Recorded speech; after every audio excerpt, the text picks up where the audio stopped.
Envelope effects, also sometimes called dynamic effects, refer to anything that can react somehow to the volume of your playing. And in this video, I'm going to talk a little about how they work and show you what I think are the 5 coolest things you can do with them.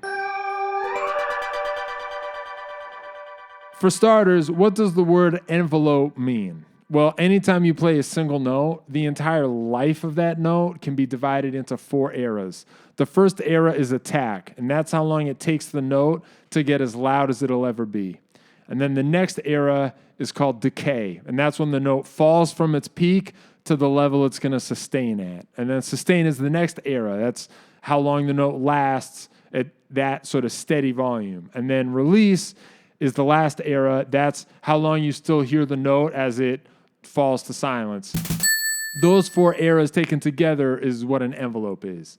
They're also sometimes abbreviated as ADSR. So if you ever hear about ADSR curves, that's an abbreviation for that.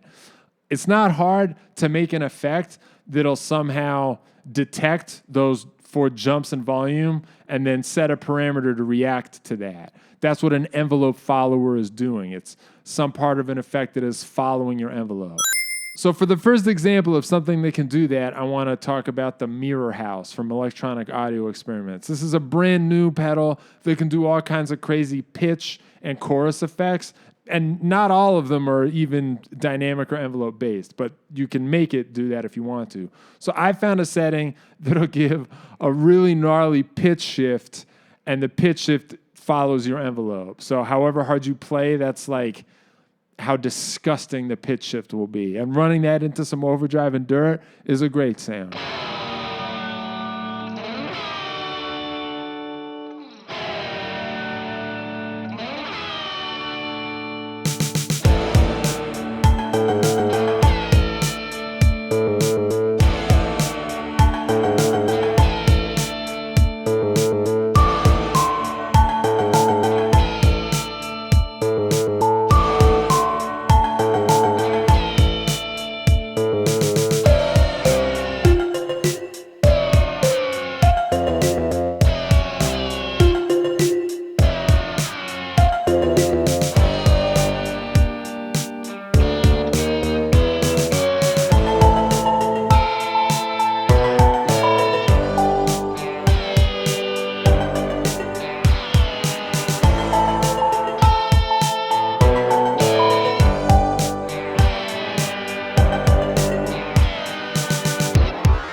By the way, if you want to buy any of the gear in this video, I have affiliate links you can use that'll give me a small commission on anything you buy.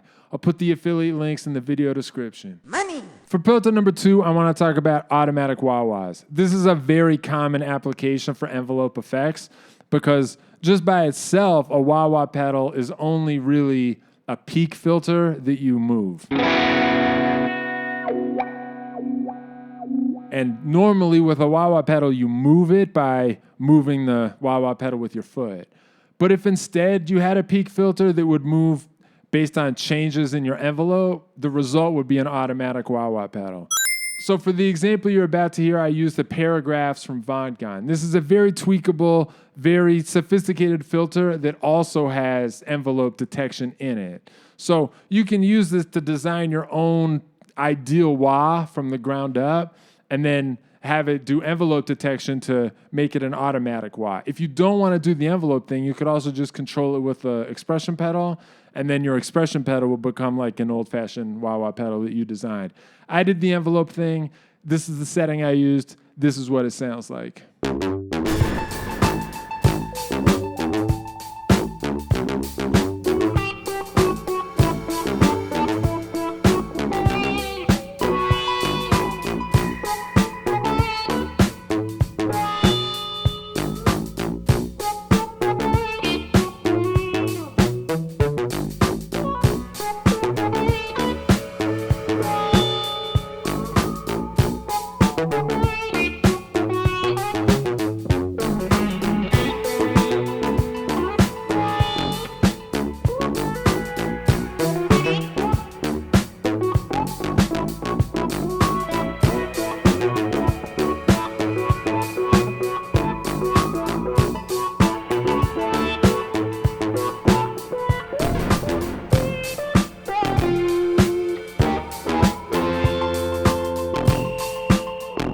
For pro tip number 3, I want to talk about the Attack Decay from Electro-Harmonix. This is a pedal that can drastically alter the first and last eras of your envelope. So it can take the onset of your notes and slow it way down so that everything is like a volume swell. And it can take the end of your notes and make it artificially abrupt. But of those two things, I only want to talk about the first one right this minute. Changing the onset of your note, even if you just have a very basic, clean guitar sound, can sound very alien because the attack phase of your envelope is a huge part of how we identify sounds. A big part of what makes something recognizable as a saxophone or a voice or whatever has to do with the detail of the attack part of the note. And so if you mess with that, even if you don't do anything else fancy, if you just mess with that, it can create a sound that is very mysterious.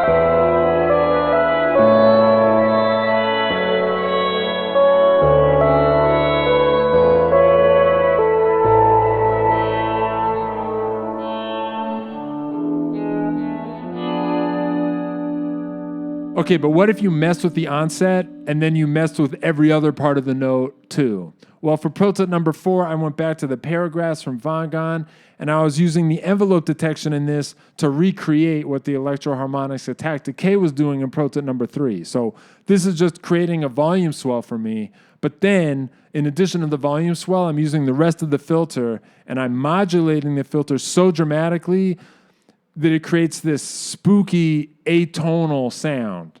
Now, atonal sounds can be tough to work with, but if you treat the sound that this setting makes like a bell and you build a track around the bell, I think it actually has a very alien beauty to it.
For pro tip number 5, I want to talk about a more subtle envelope effect, which I call the Throb. And for this example, I'm going to use the extremely unsubtle 20% more from Fairfield Circuitry. This is a new distortion from them that absolutely mangles your signal, but it also has envelope detection in it. And you can set whether you want the envelope detection to affect the pedal's filter or the pedal's feedback.